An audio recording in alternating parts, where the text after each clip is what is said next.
Assalamualaikum warahmatullahi wabarakatuh. Alhamdulillahirabbil alamin. Wassalatu wassalamu ala asyrafil anbiya'i wal mursalin wa ala alihi wa sahbihi ajma'in. Alhamdulillah, bersua lagi kita bersama Ustazah dalam perkongsian Pendidikan Islam tingkatan 5 dalam bidang akhlak Islamiah, pelajaran yang ke-21 bertajuk Sifat Mazmumah Meracuni Hati. Pelajar boleh rujuk dalam buku teks pada muka surat 205. Sifat mazmumah meracuni hati. Apakah yang dimaksudkan dengan sifat mazmumah? Mazmumah ialah sifat dan tingkah laku keji yang berlawanan dengan syarak. Sifat mazmumah ini banyak. Yang difokuskan dalam pelajaran ini hanyalah 3, iaitu sifat riak, sifat ujub dan hasad. Kita lihat yang pertama dahulu, iaitu sifat riak. Riak ialah melakukan amalan untuk dilihat dan dipuji oleh orang lain.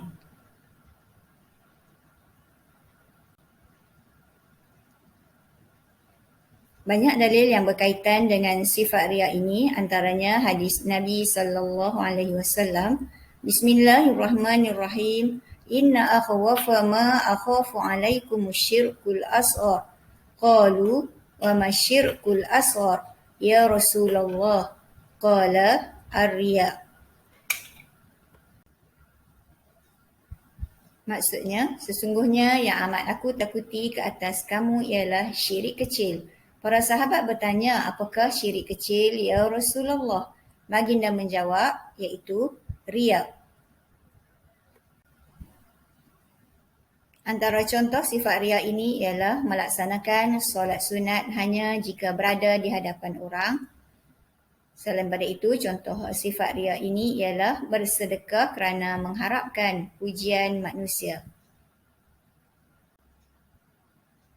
Seterusnya kita lihat pula sifat mazmumah yang kedua, iaitu ujub. Apakah yang dimaksudkan dengan ujub? Ujub ialah merasa bangga dengan amalan dan kelebihan yang ada pada diri sendiri. Banyak dalil berkaitan dengan sifat ujub ini, antaranya dalam surah At-Taubah ayat 25. A'udzubillahi minasyaitonirrajim. Iz a'jabatkum kathratukum falam tughni ankum syai'a. Maksudnya, iaitu semasa kamu berasa megah dengan sebab bilangan kamu yang ramai, maka bilangan yang ramai itu tidak mendatangkan faedah kepada kamu sedikit pun. Abu Hurairah radhiyallahu anhu meriwayatkan bahawa Rasulullah SAW bersabda, yang bermaksud, pada suatu ketika seorang lelaki berjalan dengan pakaian yang membanggakan dirinya serta rambutnya disikat rapi dan berlagak sombong ketika berjalan. Lalu Allah Subhanahu Wa Taala membenamkannya ke dalam bumi, maka dia terus menerus meluncur ke dalam bumi sehinggalah hari kiamat.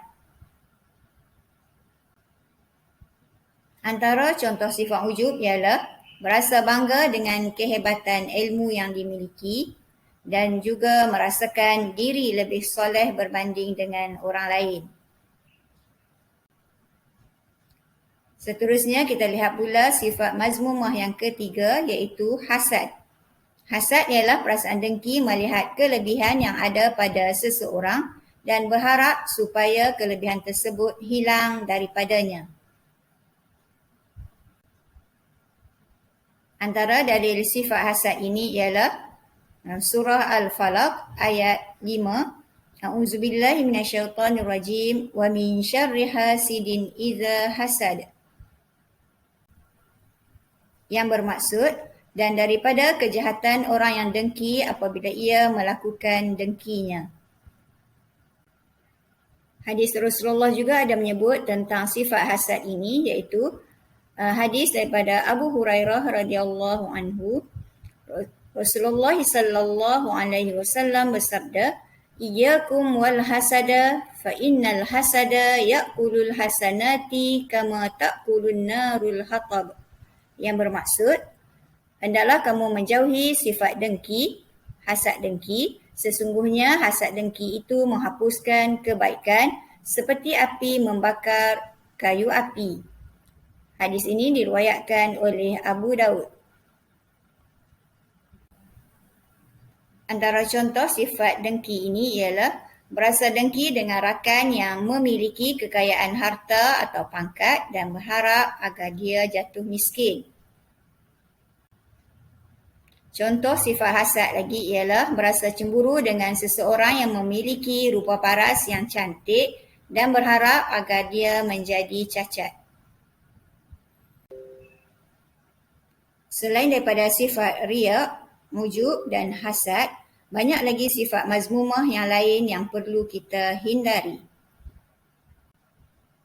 Antara sifat mazmumah yang perlu kita hindari ialah banyak makan dan minum, banyak berkata yang sia-sia, pemarah, hasad dengki, kasih kepada harta,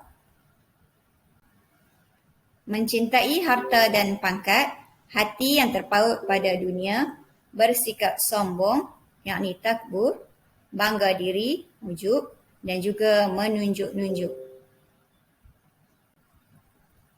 Sifat mazmumah ini ialah sifat yang tercela. Jadi bagaimanakah caranya untuk kita meninggalkan sifat mazmumah ini?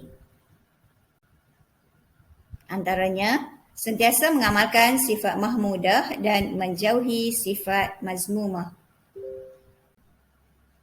Sentiasa muhasabah diri agar terhindar daripada sifat mazmumah.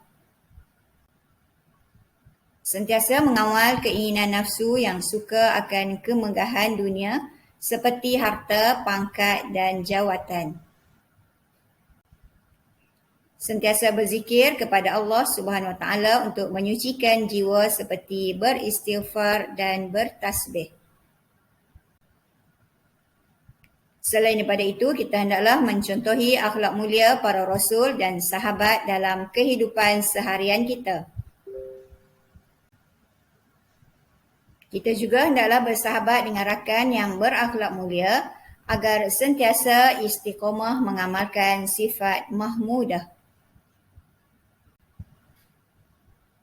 Apakah hikmahnya apabila kita meninggalkan sifat-sifat mazmumah ini? Antara hikmahnya ialah membentuk akhlak mulia kerana menghindarkan diri daripada larangan Allah Subhanahu Wa Taala.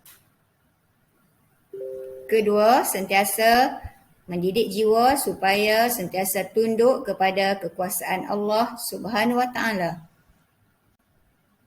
Selain daripada itu, hikmah meninggalkan sifat mazmumah ialah memperkukuh jati diri Muslim dengan mengamalkan sifat mahmudah. Hikmah seterusnya ialah mendapat ketenangan hidup kerana menjaga hubungan sesama manusia. Selain daripada itu, hikmah meninggalkan sifat mazmumah ialah memartabatkan imej Islam sebagai contoh terbaik dalam membangunkan modal insan. Seterusnya, kita lihat pula kesan perlakuan sifat mazmumah ini dalam kehidupan seharian kita. Apabila kita bersifat mazmumah, kita akan dimurkai oleh Allah Subhanahu Wa Taala. Mengamalkan sifat mazmumah dalam kehidupan seharian akan menjatuhkan maruah diri, keluarga, negara dan agama. Melakukan sifat mazmumah juga akan menjadikan jiwa kita tidak tenang kerana dipenuhi rasa iri hati. Dengan melakukan sifat mazmumah juga akan menjadikan hati menjadi gelap kerana banyak dosa. Selepas mempelajari tajuk ini, cuba belajar nyatakan maksud riya, ujub dan hasad. Yang kedua, nyatakan dalil nakli tentang sifat riya, ujub dan hasad.